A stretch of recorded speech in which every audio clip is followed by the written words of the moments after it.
the Backseat Sports Podcast with Zach Diodati and James Troiano.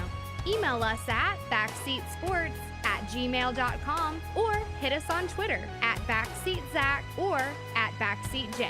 That is on Twitter at BackseatZach and BackseatJ, Z-A-C and J-A-Y. Whether you're listening on iTunes or RadioExiles.com, thank you for listening to the show. James, you like this music? Yeah, this is the Wombats. It's pretty catchy, isn't it? Muse wipes the floor with the Wombats. Sorry. Muse wipes the floor with the Wombats. I love how Muse is this like established award-winning band, and he's like Babe Ruth is a better baseball player than Craig Kimbrell. Muse is my metric. You sound like how I measure music. You sound like a Nickelback fan. No, I'm So not. you sound They like. got a couple good songs. They're but coming I'm to not a big fan. Whoa. In the same show, I have a headache. given positive reviews to Nickelback and said Rihanna's not hot. I have a headache. They have the opening song for Hockey Night in Canada. Oh! Do you know what the lead headline for our podcast this week is going to be? It's going to be Tully likes Nickelback and thinks Rihanna's ugly. That's what it's going to be. They have a couple good songs.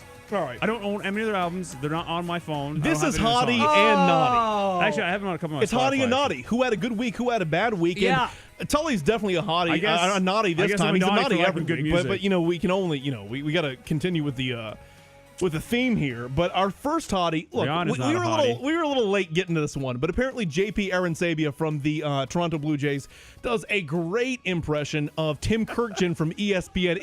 It is hysterical. Are we gonna play a clip? We're a little late getting to this one, but yeah, it is really funny. Tito, it's great to have you out here in Blue Jay camp.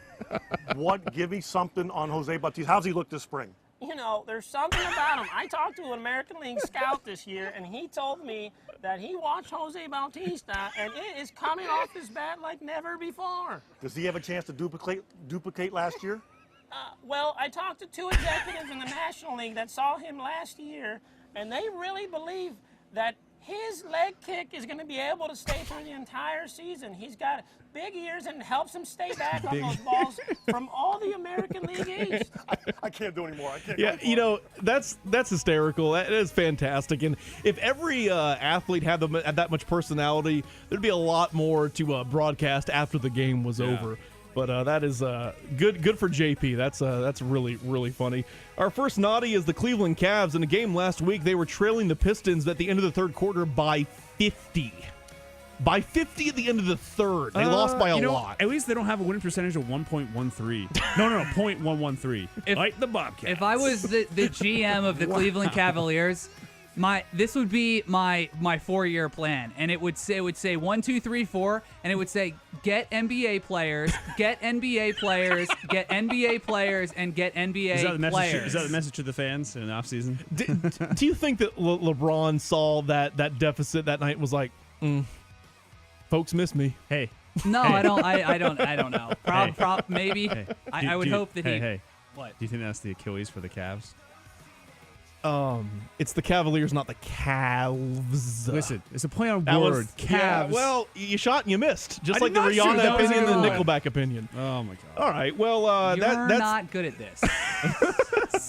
That's our Let's first move on. Naughty of the week. Our second Hottie, this comes as a surprise to no one. Philip Umber from the Chicago White Sox. 21st perfect Balling game out. in the history of baseball. Now, the final strikeout was questionable at best, but I think the umpire was so scared to call a ball that he's just like, I want to get out of here, and was just like. And the look on Umber's face when the ball rolled away, he's looking at his catcher like, you go get that thing and throw it to first now. Yeah.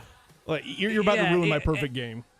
But he dedicated the whole thing to his wife, and he's got a kid on the way. He had a really, really gracious and good speech there with the press after the game. So good for him. Yeah, super nice. He seems like just a great guy, and it's good to see good things happen to good people, right, Yeah. Adam? Well, that's Philip Umber of the White Sox. Our next Naughty is the Red Sox. They have problems.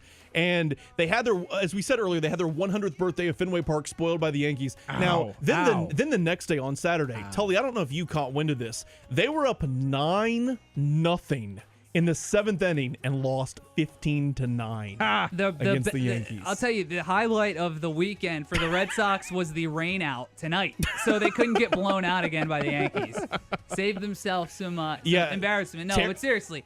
people that are trying to blame Bobby Valentine, this is the same team that Terry Francona was bad with at the end of last year, and Bobby Valentine doesn't get out and play the games. So what you're saying is you can't polish a turd. They're just crap. They suck. Yeah, that's what he's saying. Terry Francona got cheered at the 100th birthday celebration. This has been Tully's worst podcast. There is no place. Yeah, there is just no place for that in this. This is like we're trying to set standards in this podcast. Yeah, well, and you're leading the way doing that. Our next, I like to think so. Speaking of just absolute mistakes, our next Nottie, I believe it was Channel 7, and if it wasn't, my apologies to Channel 7 in Miami, a local news broadcast the night that the Panthers won Game 3 in their series with the New Jersey Devils. You know, on the local news, they're doing like a little recap, hitting those stories, support, put the graphic up next to the anchor, and the two team logos. They had the New Jersey Devils logo, and then instead of the Florida Panthers logo, they had the FIU, that's Florida International University, Panthers logo right next to the. That's terrible. There's no excuse for that. And you know what? I told you about it, Tully, and you said said it's like that time that England was playing Georgia in like the Republic of Georgia in a Euro qualifier, and they used the state of Georgia flag. Now, I told Tully, I think that's a mistake.